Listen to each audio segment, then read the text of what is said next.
avec gueule.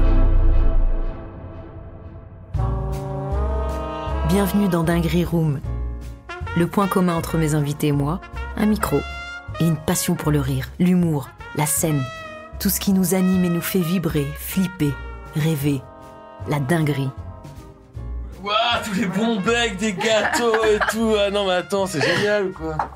Ah vraiment, vous m'avez pris pour vraiment quelqu'un qui aime bien le sucre. Je suis là.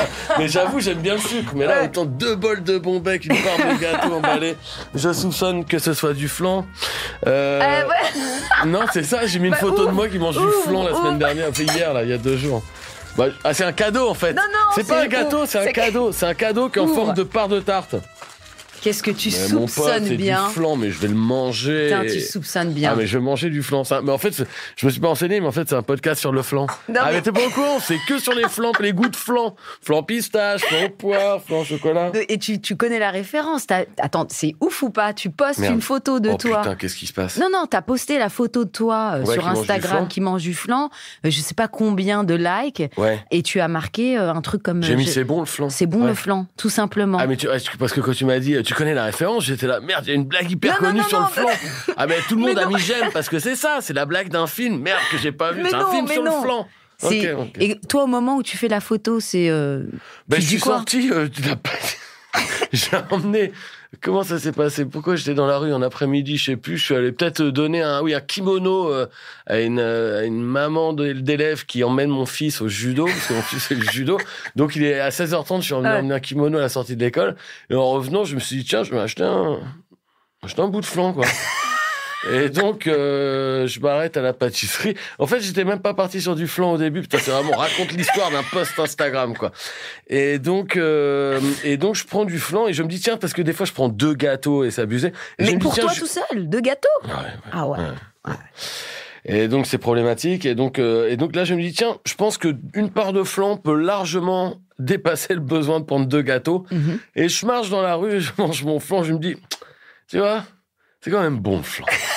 Et je me dis, je vais dire à tous mes followers d'Instagram ce que j'en pense. Et j'ai eu une photo, j'ai mis c'est bon flan. Et j'ai eu 7000 j'aime. Donc je l'ai dit sur Twitter hier, parce que j'en revenais pas. Je dis putain, 7000 personnes qui sont d'accord. C'est énorme. Donc c'est parce que. Mais on aurait pu remplir 2 fois le Zénith juste pour dire c'est bon le flan. Enfin, t'as pas besoin de mettre le casque. Non, pourquoi je mets le casque? Non, c'est mieux comme ça. Ouais. Et je pense que parce que ça vient de quelque chose de sincère finalement. Mais moi j'aime bien tout ce qui est sucré. Et donc, mais par contre, c'est marrant parce qu'en fait, je me suis pris en photo en train de manger mon flan. Et pourtant, c'est un truc dont j'ai un peu honte dans la vie, c'est que ça m'arrive, je t'ai dit, c'est des fois de m'acheter des gâteaux dans l'après-midi, mais genre des gros gâteaux à la crème, tu vois. Ouais. Et je marche dans la rue, et tu en mangeant un Saint-Honoré, tu vois, un truc à plein de mousse, de chantilly. Scandaleux. Et je bouffe ça et j'en ai plein la gueule. Et j'ai toujours peur que quelqu'un me voie et me fasse, dis donc le petit goulu, là. Parce que j'ai une tête de petit goulu, c'est de la chantilly sur le nez. Je dis, pardon. Oh, dis donc, tu gourmand, toi, hein. Je dis, oui, excusez-moi. Bon. Alors, mesdames et messieurs, je vous présente Thomas VDB. Je suis très heureuse de te recevoir. Ça me fait vraiment plaisir. Merci, Amel, de ton accueil. Eh ben, écoute, avec plaisir. Et on se connaît pas plus que ça. On se voit depuis des années. Depuis longtemps, oui. Depuis très, très longtemps. D'une fois, on s'est vu à la visite médicale de Pôle emploi. Je sais pas si tu te souviens. Ah ben non, on doit faire une visite médicale par an ou tous les 2 ans quand on est intermittent. Du spectacle, intermittent du spectacle. Et donc, c'est tout près de la place de la Bourse. J'ai une rue Notre-Dame-des-Victoires. Il y a un centre là de visite médicale. C'est vers la rue du Louvre. C'est pas très loin du tout de la rue du Louvre. Et un jour, je sors de j'étais en train de me rebraguetter, sûrement de sortir de chez le Toubib. Ah, Mel, dis donc, et toi, t'étais là, mais t'allais passer à ton tour. Et on s'est croisés une fois là, mais c'est vrai qu'on s'est pas croisés souvent, mais ça fait une quinzaine d'années qu'on se croise tous les 3 ans, à peu près. Et puis sur les plateaux, sur les festivals. Moi, le dernier souvenir de toi, c'est au festival de Montreux. Oui, absolument. Je suis allé de plusieurs années, Ouais. Et tes enfants qui étaient là aussi, ta famille. Ouais, absolument. Ouais. J'ai 2 enfants, donc c'est ça se conjugue au pluriel. Ouais. C'est ça. Et je sais pas pourquoi, on a un vrai bon feeling avec toi. T'es le stand-upper le plus rock, on le dit souvent, ça. Je sais pas pourquoi on dit ça. Parce que mon premier spectacle parlait de rock. Exactement. Mais en vrai, pour tout te dire, c'est un truc, c'est pas que ça m'agace, mais. C'est parce que ça veut rien dire d'être rock. T'es rock.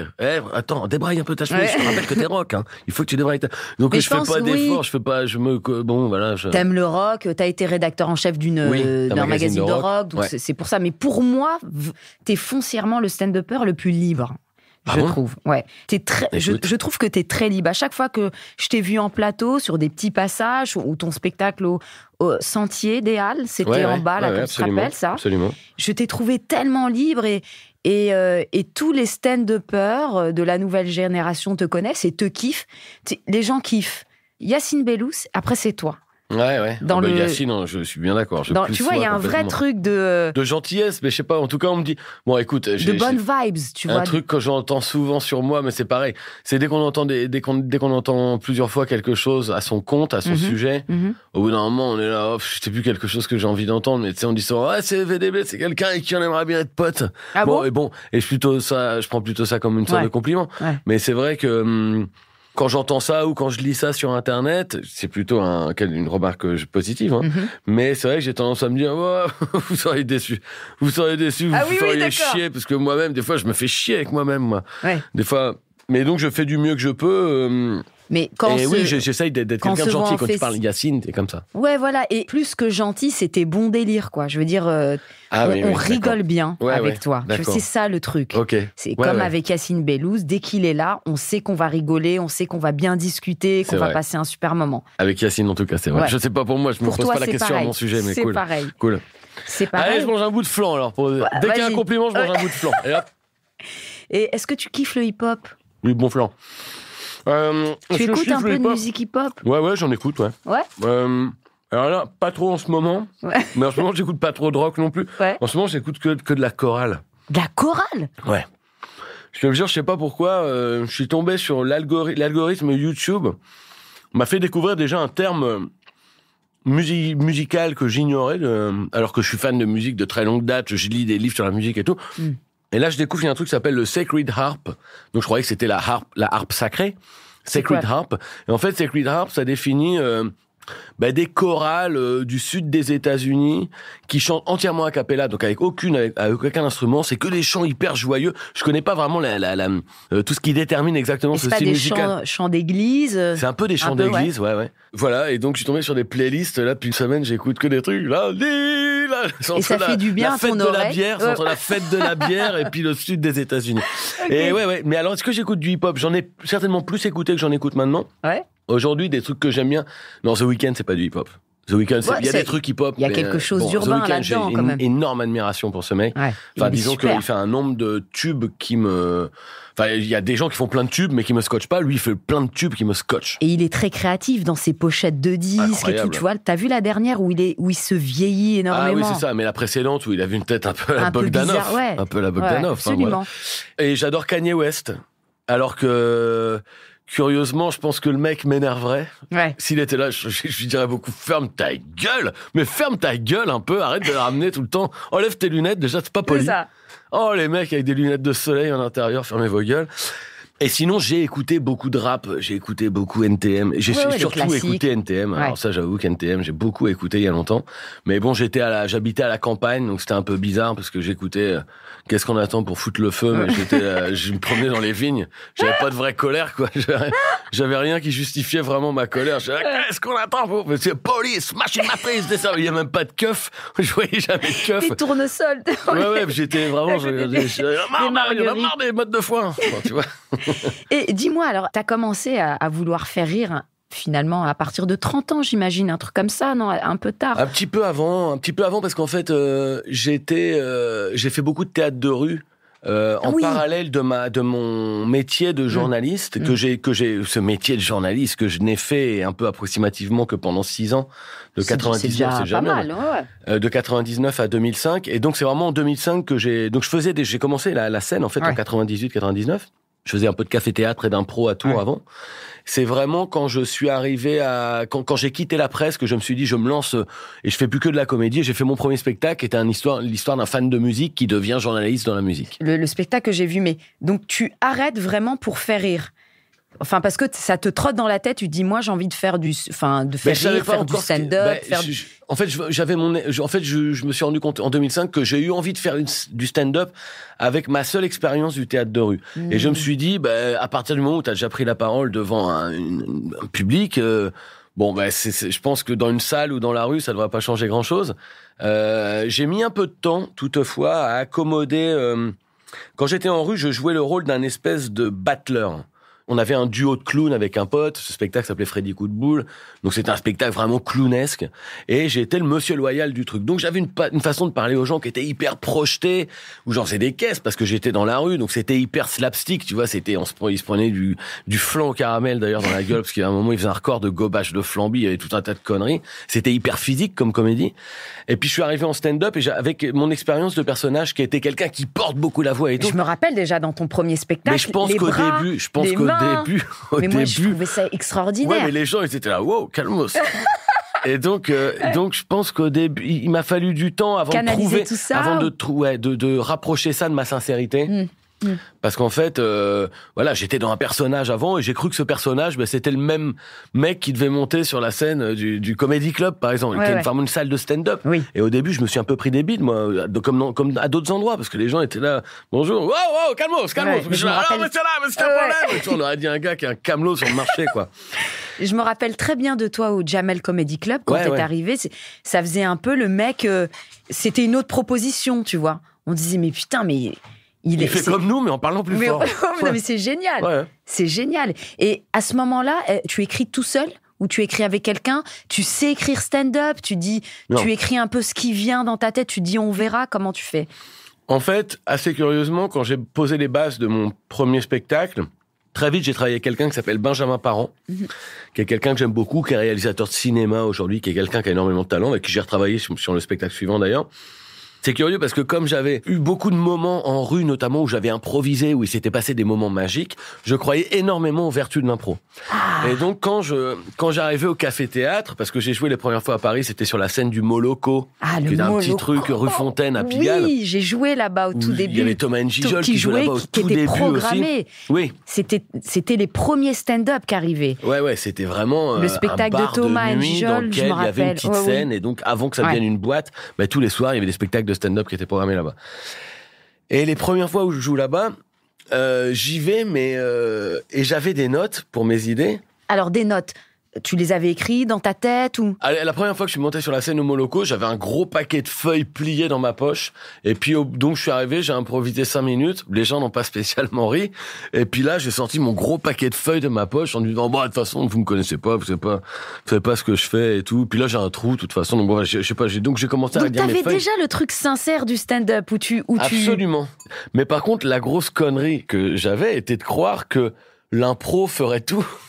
C'est-à-dire que si t'écris pas un spectacle, tu peux pas en improviser un tous les soirs différents. Il y en a qui vont le faire magnifiquement, mais moi j'étais un peu vert certainement pour tenter un truc pareil. Mais je pense que y a plein de gens qui pensent qu'on improvise. D'ailleurs, c'est ça l'exercice. Il faut essayer de parler avec l'aisance de l'impro de la première fois. Montrer aux gens que tu parles sur le ton de la conversation comme si tu venais de capter l'idée. Exactement. Alors que c'est faux. Et tout le monde pense, mais attends, tu viens d'improviser, t'as improvisé. Mais je pense, Thomas, qu'il y a pas beaucoup de personnes qui improvisent. On a des cartouches dans nos poches au cas où il se passe telle ou telle chose, mais moi j'adore improviser quand en réalité t'improvises pas sur tes sujets. Tes sujets, tu viens avec tes blagues, avec tes idées. Pardon, j'ai eu remonté de bout de flanc. Oui, c'était vrai. Oui, c'était voilà. Et pardon les auditeurs. Tu vois, ça c'est sincère par exemple. Ah ouais, j'avoue. Il va pas cacher le fait qu'il y ait le bruit. On a tous entendu le bruit. Tout le monde l'a entendu. Tout le monde habituellement, les gens vont faire genre on l'entend pas, mais en stand-up, tu dois en parler clairement. Bon, j'en ai parlé même à la radio. Quand t'as une remontée de bout de flanc dans la gorge, faut le dire, faut être cash à la radio. Les gens adorent que tu leur parles des remontées de bout de flanc. Et donc merde, je sais plus de quoi je parlais juste avant. Non, tu as été sincère, t'as pris tes bouts de papier et t'as dit voilà, j'ai un trou. Voilà, mais la fausse idée était de penser que je pourrais entièrement improviser. En fait, c'est ça que tu disais. C'est en fait, l'aisance de la première fois. Okay. C'est-à-dire qu'en fait, que la première fois que tu présentes tes idées, évidemment, le jeu consiste à donner l'impression que les idées te viennent pendant que tu les dis aux gens. Mais c'est aussi la difficulté de la scène, c'est quand tu joues plein de fois un sketch, c'est de retrouver sans être mécanique cette fraîcheur, cette spontanéité, cette sincérité cette illusion de première fois. Oui, et alors, quelle a été ta plus grande dinguerie sur scène? Un truc qui t'a marqué? ma plus grande dinguerie sur scène. Un truc de ouf qui t'est arrivé, tu t'en rappelles encore, tu dis oh là là, mais qui n'était pas prévu, qui était... Bah tiens, je te parlais du Comedy Club où je jouais mon premier spectacle il y a un peu plus de 10 ans. Ouais, putain, mais il y a 15 ans. Au Jamel Comedy Club. Jamel Comedy Club, mais à la salle du Comedy Club. Qui t'a... Parce que moi, je t'ai vu là-bas, mais qui t'a introduit là-dedans? Un monsieur qui s'appelle Michel Lombroso, qui était associé à mes premiers producteurs. Quelqu'un qui est très, très gentil et qui s'était dit, ouais, il faut te mettre au Comedy Club. Je pense que c'était pas forcément une très bonne idée, mais bon, voilà, j'ai eu cette expérience de jeu là-bas de plusieurs mois. Et un jour, le midi, en fait, j'habitais déjà encore à Paris, donc comme souvent, je me fais un plat dans un resto, un plat du jour. La nourriture revient souvent. Hein, donc... Ouais, j'avoue que... Ça ponctue. Mais maintenant... Ça ponctue. Et je me dis, avant de monter sur tête, j'allais m'acheter une bonne part de flan. Non, je rigole. Et donc, le midi, je mange un pavé de saumon. Voilà, donc ça, je m'en souviens, parce que le soir, j'arrive sur scène et tout allait bien. Et j'étais là, puis au moment où je commence à jouer, je me dis, tiens, c'est bizarre. Là, tout à l'heure, en vous parlant, j'ai eu une remontée de flan, mais ce jour-là, je me dis, tiens, j'aurais peut-être bien une remontée de pavé de saumon. Mais je me dis, est-ce que j'ai un début de gastro, ou je sais pas, je dis, jouons. Ouais. Et on verra bien ce qui va se passer. Donc, je me dis, bon, parce que ça m'est déjà arrivé d'être malade et tout, mais en général, t'es pas malade sur scène, rien, machin. Et puis là, à un moment, et je dois en être à un quart d'heure de mon spectacle, et là, j'ai le pavé de saumon qui toque au fond de ma glotte, et qui est là, hey, on aimerait bien aller se balader. Et là, il me fait chier, il y a plein de gens devant moi, en train de regarder le spectacle. Donc, je dis, donc là, comme il veut aller se balader, je dis, messieurs, dames, mesdames et messieurs, vous savez, là, vous me regardez, vous devez croire que c'est un sketch. Mais là, je vais vous laisser. Je vais quitter cette scène parce que je me sens pas bien du tout. Donc là, les gens ils se disent c'est du lard ou du cochon. Je dis c'est les deux. Je m'en vais, donc je me casse. Donc tu vois comment est fait le Comedy Club. Avec il faut traverser le public pour regagner la scène. Il y a pas de court jardin. Enfin, tout est à vue. Si tu veux, il faut être complètement. C'est un balcon qui est de l'autre côté, au-dessus du bar. Et donc là, je fonce et j'arrive dans la loge et il y a Jamel qui est là en train de parler avec Fabrice Eboué et avec je sais plus, peut-être Blanche, je sais plus. Bon, enfin ils sont en train de parler. Et moi, j'arrive et direct, je vais... Non, pardon, j'ai une connerie. Là, je remonte dans la loge et je dégueule tout ce que je peux. Je dégueule tout ce que je peux. Dans les chiottes de la loge. Je dégueule tout ce que je peux. Et j'entends que ça rit dans la salle. Et je me dis, merde, est-ce que j'ai pas coupé mon micro ou quoi? Et je me mets à la petite fenêtre. Et là, je vois que Jamel est monté sur la scène. Parce que je savais même pas qui était dans la salle. Et en fait, il a pris le relais. Il s'est dit, mais qu'est-ce qu'il fout, lui, à se casser de scène et tout. Donc, il s'est dit, bon, je vais monter pour pas que les gens, ils attendent, tu vois. Donc, il commence à faire des blagues. Et moi, je reviens avec mon filet de bave. Tu l'as voulu. T'as voulu l'anecdote, t'as voulu de la remontée de flan, de la remontée de pavé de saumon. Oh putain. Et donc là, du coup, Jamel, il me dit, mais t'as la chiasse ou quoi? Je suis, non, j'ai pu une remontée de pas de saumon. Et donc, voilà. Et donc, après, je suis remonté, et là, dans la loge, il y avait Fabrice, Blanche et Jamel qui me disent, rentre chez toi. Et je dis, attendez, j'ai encore du saumon. Et donc, voilà, ils m'ont vu être malade. Ah oui, donc ça, tu t'en rappelles. Ça, putain, voilà, une dinguerie. Mais sinon, des trucs comme ça, il en est arrivé beaucoup, hein, mais, là, l'autre jour, il y a un mec qui s'est barré. En fait, je jouais dans une salle de, 500 personnes. Et il y a vraiment le mec au milieu de la salle. Donc récemment, là. Ouais, là, on tournait le mois dernier, qui se lève. Mais en fait, j'aime bien quand il se passe quelque chose dans la salle, surtout avec le public, parce que les vrais accidents, ils arrivent avec le public, en fait. Ou alors, si à un moment tu bafouilles une connerie comme ça, ou si t'as un trou de mémoire. Mais en fait, j'adore, l'image, même pour moi que c'était hyper drôle, c'est de voir un mec au milieu du public qui dérange tout le monde pour se barrer. Et donc, j'ai dit, toi, tu vas chier, mon gars. Parce que ça, c'est mon truc, c'est quand dès que je vois un mec qui se lève, je dis, tu vas faire caca. Parce que je sais que ça va très facilement faire rire les gens. C'est vraiment des blagues à 2 balles, mais sur moi, ce gars, t'as répondu ou pas? Non, oui. En fait, ce qui est marrant, c'est qu'en fait, dès qu'il j'ai dit, mais il dérange tout le monde à bouger. Je dis, mais où tu vas, là? Tu vois bien que t'emmerdes tout le monde. Et je dis, tu vas chier ou quoi? Donc là, tout le monde a rigolé. Tout le monde commence à rigoler. Puis à un moment, le mec, il se barre. Et puis, je me rentre dans une histoire à ce moment-là. Et je me dis, de toute façon, je stresse parce que je sais que à tout moment, mon histoire peut être interrompue dès qu'on va voir la porte se rouvrir et que c'est le mec qui allait chier. Te revoilà, toi. Toi, tu vas rien comprendre à l'histoire, évidemment. Enfin, voilà. Donc, mais j'aime bien quand il se passe des trucs comme ça avec le public, évidemment. Et une dinguerie heureuse. Pas forcément un truc inattendu. Gastrique. Pas forcément un truc gastrique. Un truc heureux, quelque chose, un vrai kiff que t'as pu avoir sur scène. Un moment de grâce ou une, je sais pas, une salle dans laquelle tu rêvais peut-être de jouer ou un... Déjà, je me rends compte qu'il y a des architectures de salles que j'aime et d'autres que j'aime pas. C'est-à-dire, j'adore les gradins, moi. J'adore jouer devant un gradin. Ah ouais? Ouais. Parce que t'es debout sur la scène. Et en fait, tu n'as pas à incliner ta tête vers le bas ou vers le haut pour regarder les gens. T'as pas à balayer de gauche à droite. Quand tu joues devant un gradin, les gens sont dans ton champ de vision, même si tu bouges pas la tête. Si tu te tiens droit, enfin, un gradin, et les gens, ils sont en face de toi. Ça, j'adore ça. J'ai horreur des dès qu'on est surélevé. C'est pas que j'ai horreur, mais moi, je suis pas fan des scènes surélevées avec le public qui est tout plat, sur un truc tout plat en face de toi, en bas. Ça, Alors, tu vas me dire, mais ça répond pas du tout à ta question, qui était, est-ce que tu as une anecdote heureuse? J'ai compris, est-ce qu'il y a une architecture de salle que tu préfères? Dans le BTP, là. Moi, tu vois le ciment. Ah, moi, les salles mal cimentées, je refuse. De toute façon, c'est dans mon rider. J'aurais dit, les gars, il me faut du flanc et pas de ciment. Non, mais en fait, tu sais... Thomas, il est fou. Il est fou. Le meilleur moment, en fait, quand tu commences un spectacle et que t'es dans l'énergie de l'écriture un peu tout le temps. Au début, les 50 premières fois d'un spectacle, c'est toujours un peu magique, je trouve. Parce que les premières fois que tu le joues devant des gens et qu'il y a un retour du public, tu vois ce qui fonctionne, tu vois ce qui fonctionne pas. Mais moi, l'état d'excitation dans lequel je suis quand je sors de scène, les premières fois que je joue un spectacle, c'est toujours énorme. C'est toujours hyper créatif, c'est vachement, faut que je bouge ça, faut que je change ça, j'ai envie de parler que de ça et tout. Donc ça, c'est vraiment c'est un moment dans la création d'un spectacle que j'adore. Enfin, le moment où on le balance sur scène les premières fois. Et parce que, malheureusement aussi, c'est un peu là, au terme de cette période-là, que les choses se figent. Et que c'est difficile de les faire revivre, de réinjecter du neuf dedans, de retrouver cette énergie du début que t'as, où t'es là, ouais, c'est génial, j'ai envie de tout dire, je sais comment je vais dire ça, maintenant je vais bouger ça et tout.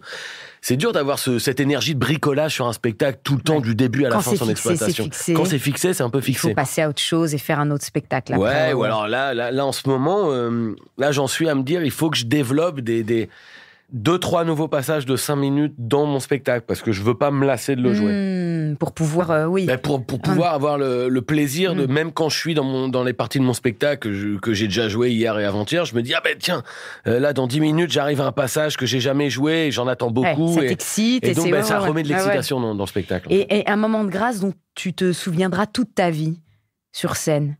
Ah, tu le veux, ce moment de grâce? Je le veux. Ouais, je le veux. Qu'est-ce que j'ai fait sur scène? C'est pas si évident que ça. Alors, en fait, dès que tu montes sur scène, tu veux que chaque moment soit un moment où tu t'efforces. Première stand innovation, un truc où tu te dis, c'est bon, peut-être. Mais non, moi j'ai beaucoup de mal à prendre les applaudissements. C'est-à-dire le moment des applaudissements. Tu t'en vas vite? Assez, ouais. C'est pas un truc que j'apprécie. Enfin, disons, c'est idiot, mais c'est comme si c'était factice, en fait. C'est les gens, c'est normal, c'est la fin du spectacle, donc les gens, ils applaudissent. Et donc, oui, ça me touche, mais bon. Je salue, mais t'as tendance à partir un peu. Jamais j'ai le frisson au moment des applaudissements. Jamais, mais vraiment, c'est un truc, je me dis, oui, ça fait plaisir, mais je me sens plus embarrassé, quoi. Je sais pas trop quoi en faire de ces applaudissements. C'est intéressant.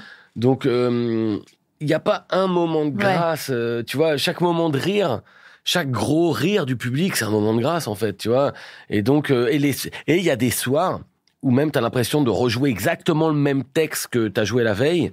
Et puis, Max, mon régisseur, pourrait te dire, des fois, parce qu'à chaque fois, c'est lui qui a le premier mon retour après un spectacle, il vient me voir dans ma loge. Et des fois, je dis, tu vois, ce soir, putain, j'étais pas dedans. Et puis, je peux avoir fait exactement le même truc la veille, alors qu'hier, j'ai trouvé que c'était magique, j'étais à fond avec mon texte, comme si je le jouais pour la première fois. Et donc, c'est vraiment, selon ton humeur. C'est ça qui est un peu, c'est fou, cette marge de manœuvre, tu la contrôles pas, en fait. Tu contrôles pas combien tu vas pouvoir être à 100% derrière ton texte chaque fois que tu montes sur scène le soir. Et donc, c'est pour ça qu'on y va tous les soirs. Pour voir comment ça va se passer, en fait. Et comment tu vis le bide? Tu le vis bien? Ou est-ce que ça peut te niquer une soirée après un bon bide, où ça te fait rire? En fait, il faut que je fasse un livre sur le bide, je pense. Mais en 4 tomes. En 4 tomes, par contre. Parce que moi, je t'ai vu. Ouais. J'ai eu des moments très difficiles. Je me rappelle un plateau devant des étudiants où on a eu des moments difficiles, tous. J'avais l'impression qu'il y avait que toi qui le vivais super bien, en fait. C'est-à-dire, t'étais vraiment en détente, tu nous as vraiment... On était avec Mathieu Madénian, je me rappelle. Toi, t'es passé à autre chose. Je crois que je vois. Je me souviens d'un immense amphithéâtre. C'était pas foufou. Dans le sud de Paris, je sais plus où c'était. Ouais, c'était pas foufou. C'était pas foufou, mais très détente. Et en fait, je me suis raccrochée à ton énergie et ça m'a apaisée. Je me suis dit, ah ouais, ça va, en fait, tranquille. Alors prenons par exemple l'exemple du bide filmé. Le bide filmé est celui qui va te donner envie de te suicider pendant plusieurs mois. Ça n'a rien à voir. Si ce soir, je vais, par exemple, faire un bide filmé, t'es là, merde, il va falloir que j'appelle le programmateur. Alors, un bide filmé qui va être diffusé sur une chaîne. Oh, bah là, t'as envie de mourir, quoi. T'es là. Parce qu'en plus, ils vont garder ton passage, mais ils commencent à faire des réunions, à dire, on rajoute des rires. Ah, putain. Parce qu'il y a des rires. Moi, je déboule dans la réunion avec un cutter sur mes veines, je suis là. Vous le diffusez pas, sinon je coupe tout! Sinon je coupe tout, les mecs! Ce sera de votre faute! Vous aurez ma mort sur la conscience! Ouais, heureusement, mais c'est pour ça qu'en fait, les extraits de spectacles joués sur un plateau comme ça et tout, c'est toujours un enfer. Et c'est un enfer pour tous les comiques. Et on n'y arrive jamais. Enfin, c'est rare. C'est rare qu'on soit au niveau de notre meilleur sur un plateau comme ça. C'est vraiment rarissime. Et on est malheureux en sortant à chaque fois. On n'est jamais vraiment heureux. Alors par contre, un bide vraiment où ça prend pas avec le public comme ça, mais que c'est pas filmé. Mais j'en ai rien à foutre. Mais c'est-à-dire le point auquel... En fait, d'ailleurs, je regarde des fois même quand ça se passe bien, je vais choper le regard du mec qui se fait chier. Et pour aller... Tu cherches la merde, la difficulté, je veux dire. Mais et en fait, j'ai envie de le faire craquer lui, j'ai envie qu'il se marre à un moment. Et en fait, ça m'aide à être bon, je pense. Quand je joue devant une salle pleine et qu'il y a plein de gens qui rigolent et qu'il y en a 3 qui rigolent pas, je pense que si je décide de m'adresser exclusivement et de ne regarder dans les yeux que ces 3 qui rigolent pas, ça va me rendre encore meilleur. Parce que je sais pas, je me mets... C'est comme sur Twitter, quand il y a un mec qui me met un tweet, machin, va te faire enculer, VDB, je suis, c'est pas sympa. Et puis que je commence à lui parler un peu. Et puis parce que des fois, je perds le temps, j'ai du temps à perdre dans la vie pour faire ce genre de conneries. Et en fait, mon but est que le mec, à la fin, il me dise, ouais, désolé, en fait, pour te faire enculer, en fait, t'es un mec sympa. Je suis, voilà! Alors, qui c'est qui avait raison depuis le début? Et donc, j'ai un truc un peu pareil avec... Sur scène, j'ai envie, mon but, c'est d'aller faire marrer les gens qui se marrent pas. Maintenant. C'est un challenge. C'est pas encore le cas d'un vrai bide. Un vrai bide, en fait, si t'es tout seul en tournée et que tu fais un beat total avec ton spectacle et que tu vas dans ta loge, là, c'est cafard. Par contre, des plateaux avec d'autres potes et tout. Là, c'est très rarement. On peut même vraiment, entre collègues, c'est même un bonheur. Ouais, parce que tu peux rire de toi-même. Putain, c'était pas facile. Et donc, mais en fait, le théâtre de rue m'a beaucoup appris là-dessus avec mon pote, parce qu'on était 2, déjà, un duo de clowns, donc on se prenait des fois des bides à dos, et quand on rentrait dans la loge, on était pliés de rien. C'est-à-dire qu'en fait, on se tapait des bides colossaux devant les gens qui se barraient et tout, qui nous jetaient des cailloux, et nous, on rentrait dans la loge, on était là, waouh, c'était ouf ce qu'on a vécu! Et on était là, on se tapait dans la main, parce qu'on était là, ça c'était fort, ça c'était quand même un beau moment. Et donc voilà, donc en fait ça m'a appris à rire de moi-même. En fait, le beat je le prends en me foutant de ma gueule, je pense. Vraiment. Et en me disant soit tu vires ces blagues qui sont pas des blagues, soit tu les fais mieux, soit tu les retravailles, mais ne t'accable pas à cause d'un beat, quoi. Vraiment. Voilà. Je pense que c'est assez formateur quand même. Mais je pense que ça aide vraiment de s'en amuser. Et est-ce que donc tu es quelqu'un de traqueux? Avant de monter sur scène, est-ce que... Non, c'est une question qu'on me demande. Qu'est-ce que t'es détente, Thomas? J'adore. Je suis concentré, mais pas traqueux. Alors traqueux, si je peux l'être avant un truc filmé, encore une fois, mais il faut que j'arrête d'être filmé. Il faut que je change de métier, peut-être, finalement, simplement. Non, mais c'est un autre exercice d'être filmé, c'est insupportable. Même les spectateurs ne sont pas pareils quand ils savent qu'il y a des caméras. Filmé, que t'as cette pression. C'est plus pareil. Tout le monde n'est plus pareil, finalement. Donc le track avant de monter sur scène, concentré, mais pas traqueux, non. Le track, je conçois ça comme un truc un peu qui te diminue. Enfin, quand t'es traqueux, ça te... Il y a quelque chose dans le ventre, ça te fait un peu peur. Ouais. Alors soit c'est parce que j'ai une peur qui est de l'ordre technique, c'est-à-dire par exemple j'ai peur d'avoir un trou de mémoire parce que je suis pas sûr d'un passage. Donc ça peut me rendre un peu angoissé. Par exemple, quand j'ai repris mon spectacle au mois de juin dernier, je l'avais pas joué depuis 10 mois, parce qu'il y a eu les 10 mois d'interruption. Là, ça fait un peu flipper, parce que tu dis, est-ce que je le sais encore? Est-ce que... Et donc, je vais jouer en Suisse. Et donc, c'est les 3 dates par lesquelles je reprends mes dates. Après 10 mois d'interruption, c'est en Suisse. Et le matin du jour du spectacle, je ne sais pas pourquoi, mais je me lève, je me dis, il serait quand même grand temps que tu relises ton texte. Parce que tu ne l'avais pas lu avant. En 10 mois... Je ne l'avais pas ouvert. Mais pourquoi ? Par peur ? Parce que j'étais là... Ouais, parce que j'ai l'impression que ça servait à rien. Parce qu'en fait, on nous avait tellement dit « Ouais, c'est bon, tu rejoues ». Et puis en fait, finalement, c'est annulé, c'est décalé et tout. Et là, le matin où j'ai pas joué depuis 10 mois et que je pars jouer en Suisse avec mon fils qui n'arrête pas de parler dans le train et qui veut que je lui lise des histoires et que je lui achète des Legos. Donc j'arrive à Lausanne, on va dans un jouet club, j'achète une boîte de Legos. Je lui dis « Mais non, pendant toute la journée, tu me laisses tranquille, tu joues au Lego. » Château. Oh, oui. Tu fais le château, donc il a fait le château. Et moi, j'étais à côté dans ma loge en me disant, à me taper dessus, en me disant, mais pourquoi j'ai pas relu ce putain de texte ? Parce que je lisais mon texte, je me souvenais même plus avoir écrit ça. Je disais, mais c'est mon texte, ça. C'est sûr que c'est pas un vieux texte qu'on a trouvé de quelqu'un. T'es obligé d'avoir des petits trous, quoi. Il faut mais le soir, je suis monté sur scène, sans te mentir, j'ai eu 14 trous, 23 trous. Enfin, en fait, c'est un spectacle sur un mec qui a des trous. Et en fait, mais les gens, ils se sont bien marrés. Je m'en suis sorti assez adroitement. Ouais. Mais alors là, je sortais mon texte de ma poche toutes les 2 minutes, quoi. Vraiment. Mais mais sinon, je suis pas quelqu'un de traqueux, vraiment. Je pense. Tu peux monter assez facilement sur scène. T'as pas de rituel. T'as pas de petits trucs que tu dois faire avant. Non, je fume une clope. La gueule du rituel. J'écoute de la musique. Non, vraiment rien de... Est-ce que t'as besoin... Si, il y a un truc que j'aime bien faire. C'est... tu sais, comme il paraît que ça existe des trucs, c'est des clubs de rire. Tu sais, c'est des gens, ils se mettent dans un gymnase, sur un tatami, et ils rigolent. Alors qu'il n'y a rien de drôle, mais j'ai vu ça sur YouTube. Ça a des vidéos. Et donc ça, je fais un peu ça avant de jouer. En fait... c'est-à-dire que c'est vraiment con. Les gens qui sont dans le studio me regardent en me disant mais il est con quoi. J'ai un truc avant de jouer où juste au moment où je vais monter, tu vois, quand genre mon régisseur il vient me dire au revoir, bon c'est bon, t'es prêt à tout, et le temps qu'il aille à la régie. Là, j'ai un moment, je suis là. Et donc, j'adorais filmer ce moment. Ah ouais. Et donc, mais en fait, personne t'a vu faire ça, puisque t'es tout seul. Quelqu'un m'a croisé, c'est un mec, un régisseur plateau d'une salle qui me fait, ça va? Oui, ça va, pardon, excuse-moi. J'étais en train de me faire des guillis à moi-même. Et ça te permet finalement de libérer un truc. Certainement que ça me rappelle que l'endroit où je vais être dans 5 secondes, c'est un endroit qui est là pour uniquement faire rire les gens. Donc moi-même, j'ai le droit d'être le premier à en rire, quoi. Enfin, d'être le premier à me mettre dans cet état de rire. Et je pense que ça a jamais été négatif de faire ça. C'est super. Je sais pas ce que ça m'apporte, mais c'est un truc que je fais. Et c'est quelque chose que tu fais systématiquement ou tu oublies de temps en temps des fois de le faire Non, je crois que je le fais assez systématiquement maintenant. Je devrais pas le dire parce que les gens sont amis, vraiment.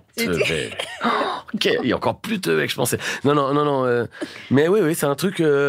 C'est peut-être même devenu une sorte de petite superstition de merde. De me dire, si je le fais pas, c'est genre un truc à la Amélie Poulain. Si je le fais pas, ça a bidé, c'est un bide. Voilà. Ouais, j'avoue, je le fais assez souvent maintenant. Peut-être ce soir que pour reprendre ma reprise à Paris, je vais le faire. C'est tout à fait probable. Qu'à 19h31, si vous pensiez à moi ce soir, je suis en train de faire. C'est un peu Louis de Funès dans La Folie des Grandeurs. Mais voilà, c'est un peu ça. Ah, c'est extraordinaire. Et est-ce que tu aimes quand on vient te voir sur scène ? C'est-à-dire les proches. Est-ce que c'est quelque chose qui te dérange, qui est des gens que tu connais dans le public, ou des journalistes, ou je sais, ou tes parents, ou des. Est-ce que quand tu sais qu'il y a quelqu'un dans la salle, ça te perturbe un petit peu ? Quand mes parents venaient me voir, je pouvais des fois sur certaines blagues être un peu évidemment comme tu vois, quand il y a des blagues de cul, des trucs comme ça, des gros mots, voilà. Mais tu le disais quand même ou tu... Je le disais quand même. J'ai jamais rien enlevé. Alors je faisais des blagues vraiment hardcore. Sinon, non, en fait, je me rends compte d'ailleurs que ça n'influe en rien sur la qualité de la représentation. C'est-à-dire que, je te dis, des fois, je peux me sentir meilleur que d'autres ou des fois moins bon que d'autres. Mais c'est pas lié au fait que je sache qu'il y a, si on te dit, il y a ton attaché de presse. Il y a Coluche. Il est mort. Ouais, non, mais il est venu quand même. Putain, merde, c'est Coluche. Tu sais, il y a, je sais pas, le journaliste de la rubrique spectacle du Monde. Tu vois un truc. Oui, bien les journalistes et tout. Il y a le gars du Monde qui est là dans la salle. Mon attaché de presse de pas m'en parler, quoi. Parce que ça va mettre une pression inutile, en fait. Donc, tu vois, j'ai pas besoin de savoir si un journaliste est là. Oui, ça va être une pression inutile, en fait. Si chacun son métier, quoi. Et c'est quoi ton processus d'écriture ? Est-ce que tu vas écrire avec un stylo sur du papier, t'as des carnets de notes ou tu prends ton téléphone ? Des voice notes. C'était très. Au début, c'était le carnet de notes. Ça a beaucoup été des post-it perdus, des feuilles que tu sais. Je me dis tiens, je vais mettre ça dans mon. J'ai rien pour écrire. Je vais mettre une feuille dans mon manteau. Puis si j'ai des idées, je marquerai sur la feuille. Puis je marque et puis j'ai pas le stylo, donc je reprends.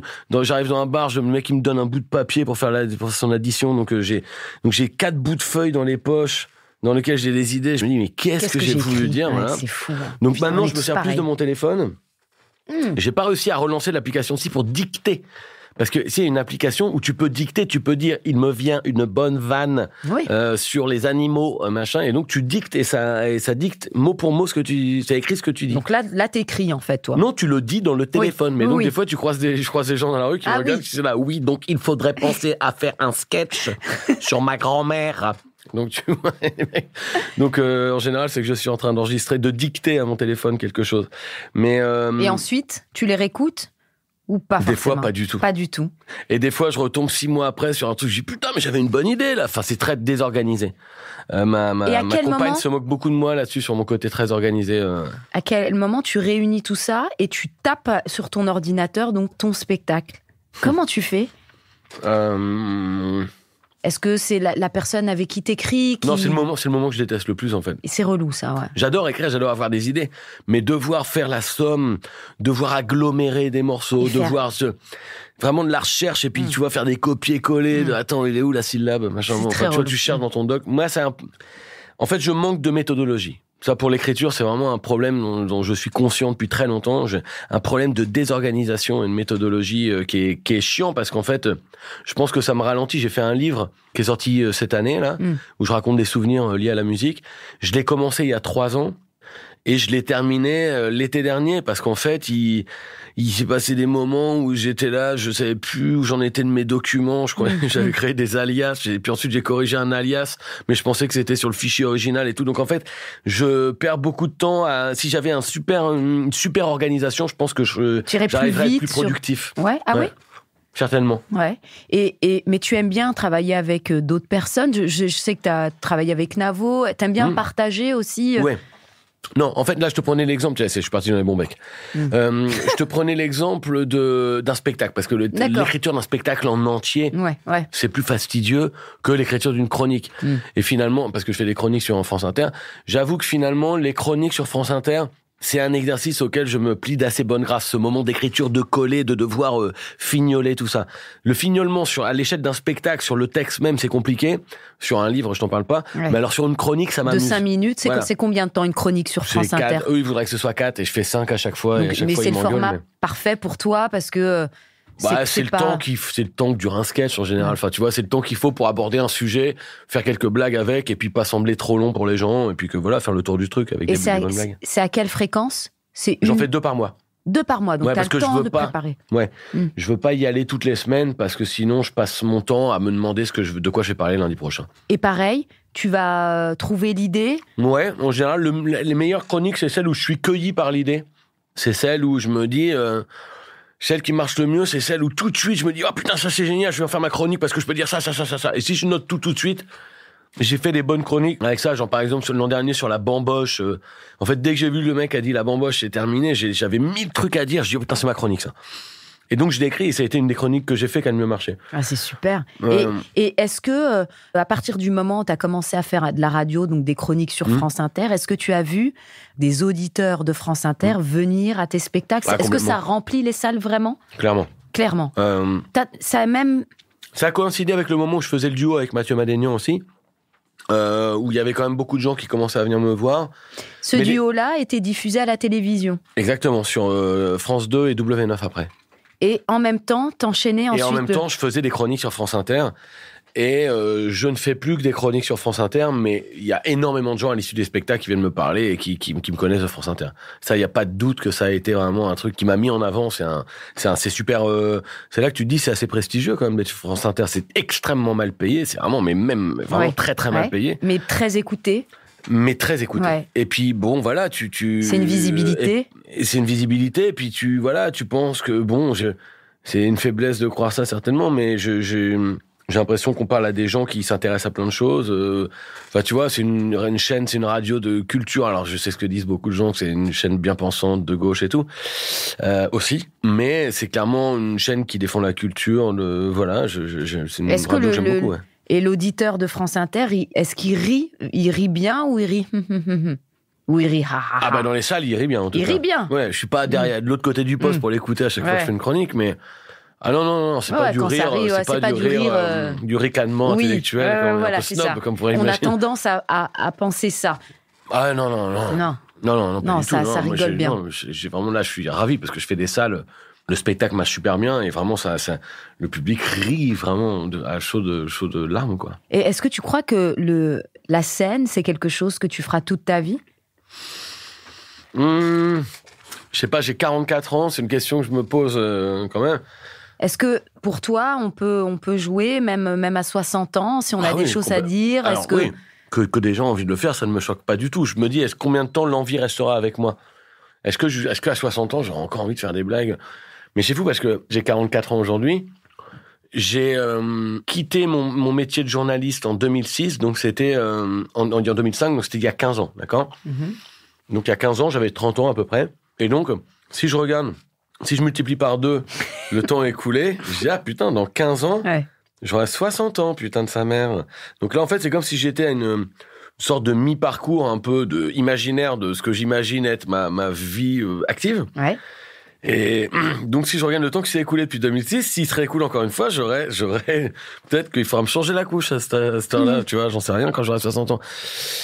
Donc, j'en sais rien. Je me pose la question assez régulièrement, franchement. Je me dis de quoi seront faites mes envies demain. Et je pense que le fait d'avoir écrit un livre et puis d'avoir des super retours dessus m'encourage beaucoup à me dire... à réécrire peut-être? À réécrire, et en tout cas à retrouver du plaisir à écrire juste dans le but d'être lu. Parce qu'en fait, j'écris pour faire mes chroniques à la radio, j'écris pour mes spectacles et tout. Mais écrire un livre et prendre autant le temps de rentrer dans le détail... Dès lors que c'est amusant, parce que moi, ce qui m'intéresse, c'est le rire est important. C'est important que ce soit la clé de beaucoup des choses que je fais.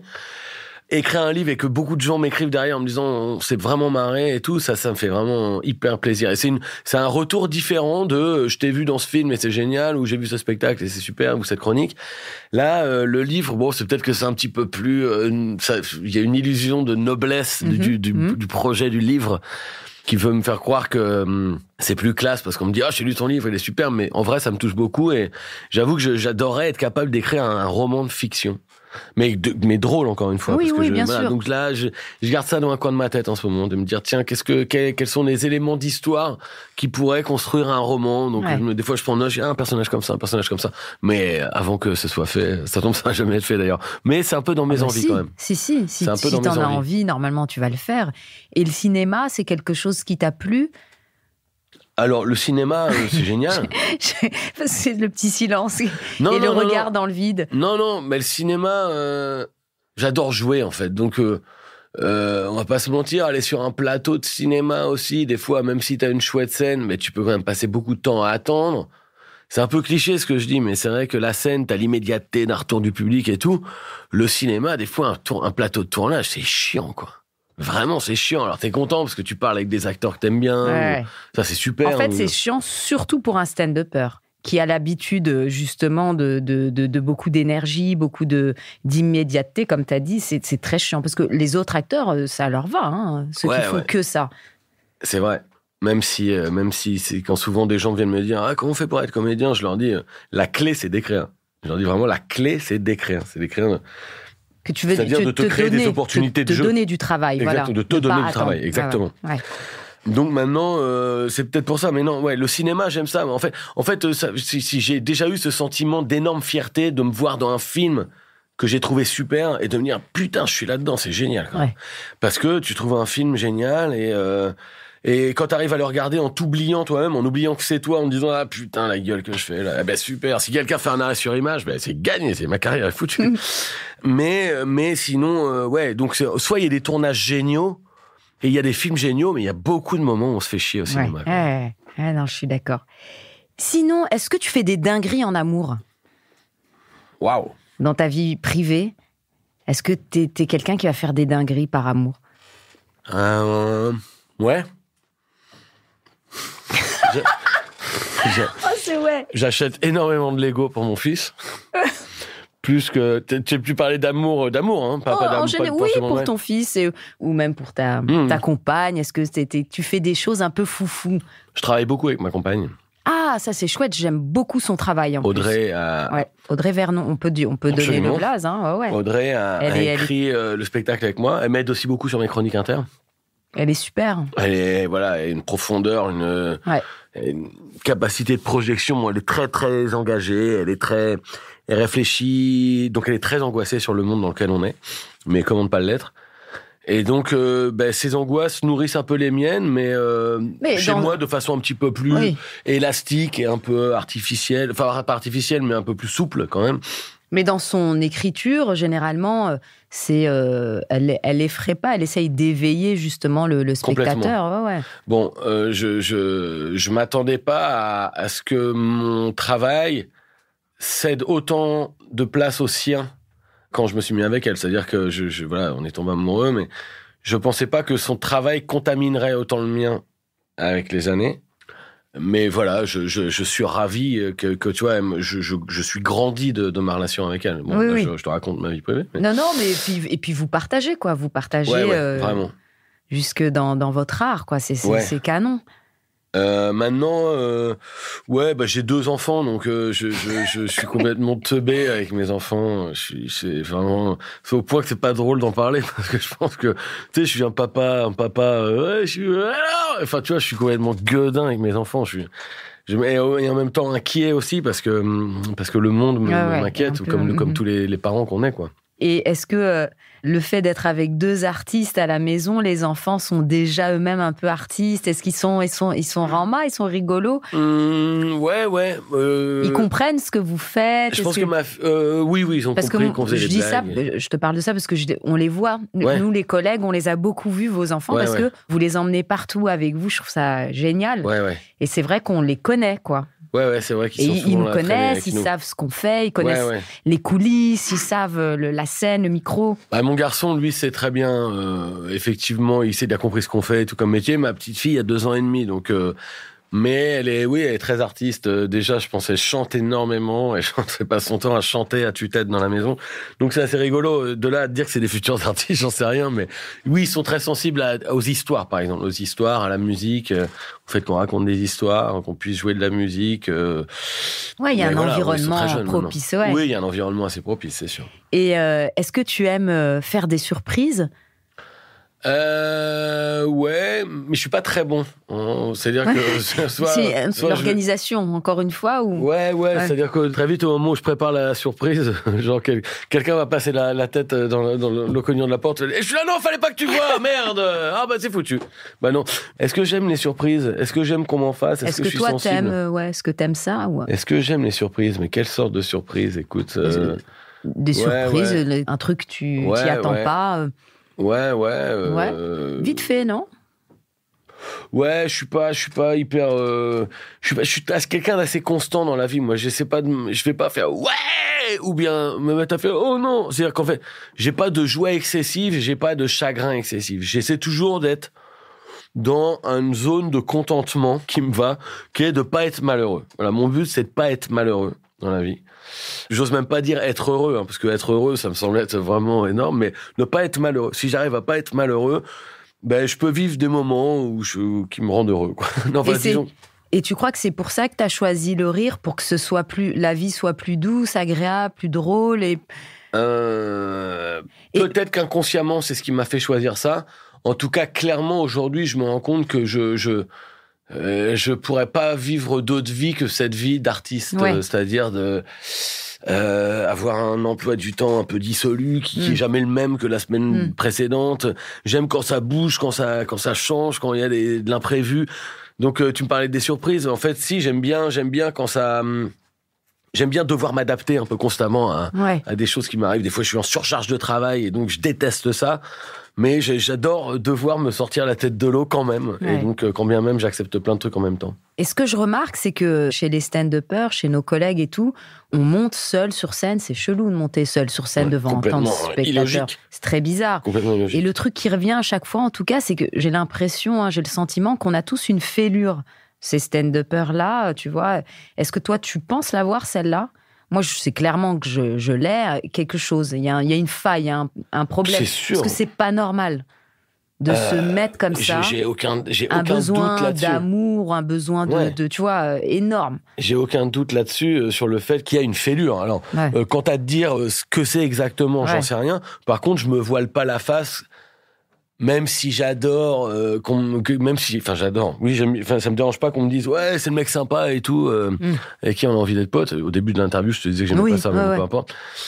Je me rends compte que oui, il y a un truc d'ego là-dedans. Et en fait, c'est pas je me rends compte, c'est évident que j'aime faire rire et j'aime que les gens me disent Thomas VDB, t'es génial, t'es super. Ouais. Et c'est pour ça que les gens diront j'adorerais être pote parce que tu as un pouvoir de séduction énorme. Et puis si j'aimais pas ça, j'arrêterais de faire de la scène, je ferais pas de radio, pas de podcast, je fermerais mon compte Twitter, mon compte Instagram. Si j'aimais pas les compliments qui me disaient tu m'as bien fait marrer ce genre-là, mais je fermerais tout.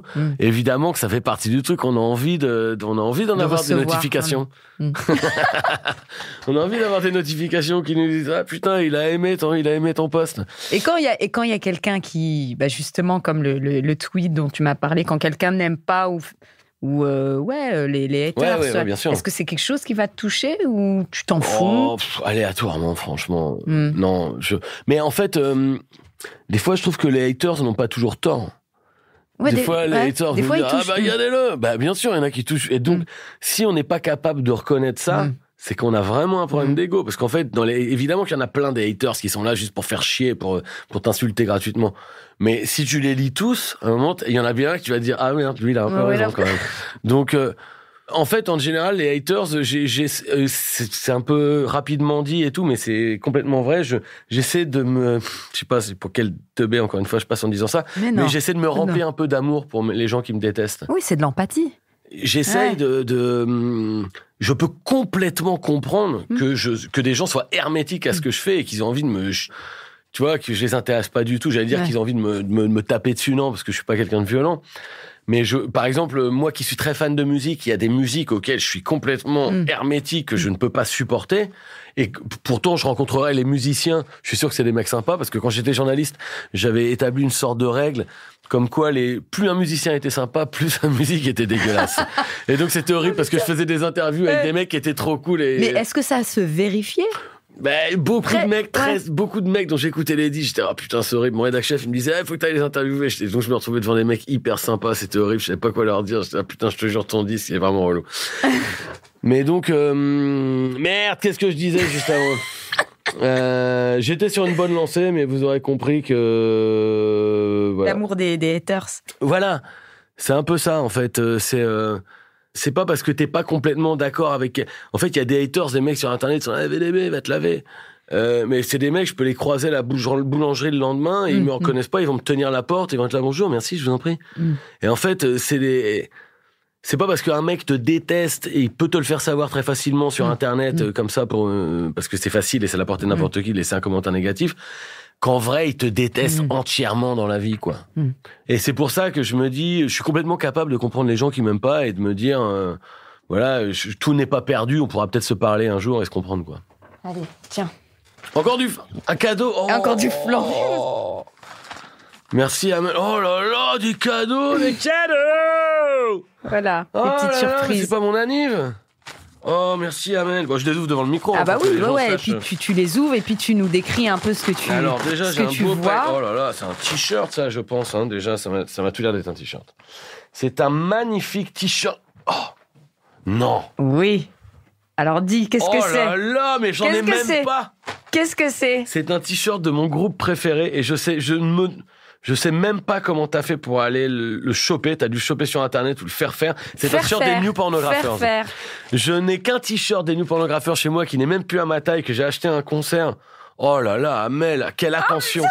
Quelle attention de ouf. Un t-shirt d'un de mes groupes préférés. Ouais. Ah là, vraiment, je suis ravi. Putain, vous êtes vraiment allé fouiller sur moi. Vous êtes dit, bon, il est fan des New Pornographers. Il est beau acheter. En plus. Il est magnifique. C'est que une collection d'affiches de concerts. Oh là là. Alors là, vraiment, vous pouviez pas viser plus juste. Vraiment, je m'attendais pas à me retrouver de parler des New Pornographers avec toi, Amel. Mon groupe, un de mes groupes fétiches de l'univers. Trop bien. Et un petit cadre. Oh, un cadre de Freddie Mercury qui sort de son hélicoptère. Tu connais Tu connais celle-ci, c'est la dernière. Photo mythique. Ouais. Alors, merci, c'est magnifique, c'est un super cadeau. Alors, vraiment, vous me gâtez, je suis très... Ah, c'est super. Donc, c'est une photo de Freddie Mercury qui sort de son hélicoptère à Wembley ou à Nebworth. À Nebworth, le 9 août 86, je pense, parce que c'est la date du dernier concert de Queen. Ouais, il sait tout, c'est tout. Et je crois, parce que j'en ai parlé avec lui, non pas avec Freddie Mercury, mais avec Christophe Lambert, qui venait de jouer dans Highlander l'année précédente, la tournée Kind of Magic, parce que les chansons de Kind of Magic font la bande originale de Highlander. Un jour, j'ai tourné avec le Palmacho sur leur film, La folle histoire du Palmacho, et Christophe Lambert. J'ai plusieurs jours de tournage avec lui, donc je n'arrête pas de lui casser les couilles avec Freddie Mercury, parce qu'il a tourné un clip avec Freddie Mercury, où il se bat à l'épée avec Freddie Mercury et tout. Et donc, j'étais là, mais Christophe, t'as joué avec Freddie Mercury. Comment il est? Comment ça s'est passé? Mais il était hyper sympa et tout. Il me raconte il me dit, attends, parce qu'en fait, moi, je l'imite mal, mais j'essaie de faire un peu comme ça. Bon, il parle pas vraiment comme ça, Christophe Lambert. Il me dit, tu sais, Queen, ils m'ont appelé quand ils jouaient à Nebworth, et tu sais, les photos de l'hélico. Ben, j'étais dans l'hélico, moi. Non. Donc là, on le voit pas, mais normalement, il y a Christophe Lambert à côté de Roger Taylor, le batteur de Queen. Je te jure que c'est vrai, il me l'a dit, Christophe Lambert. Donc, c'est génial. Oh, c'est je super. suis ravi, c'est vraiment 2 cadeaux. Alors là, vous avez vraiment visé juste. Vous avez fait des recherches fouillées sur Wikipédia et Google. Merci beaucoup, Amel. Je suis contente que ça te fasse plaisir. Ça me fait hyper plaisir. Dis-moi, qu'est-ce que je peux te souhaiter pour le futur? Écoute, t'as fait donc le livre, le roman, peut-être t'as fait du cinéma, donc la radio, t'es monté sur scène, tu fais des très belles salles. Ouais.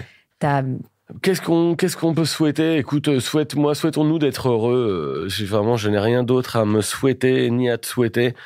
Quoi qu'il en coûte d'être heureux. Donc, s'il faut changer de métier, s'il faut continuer de le faire avec passion. Et voilà, et continuer d'avoir l'envie. Parce que là, je trouve que l'époque atteint beaucoup, des fois, les envies. Les envies de créativité, les envies de faire des choses et tout. Donc, voilà, souhaitons-nous d'être heureux et de rester créatifs. Voilà. Merci Thomas. Merci Amel. Merci beaucoup d'être venu. Merci de nous avoir écoutés. C'était Thomas VDB et Amel Chabi.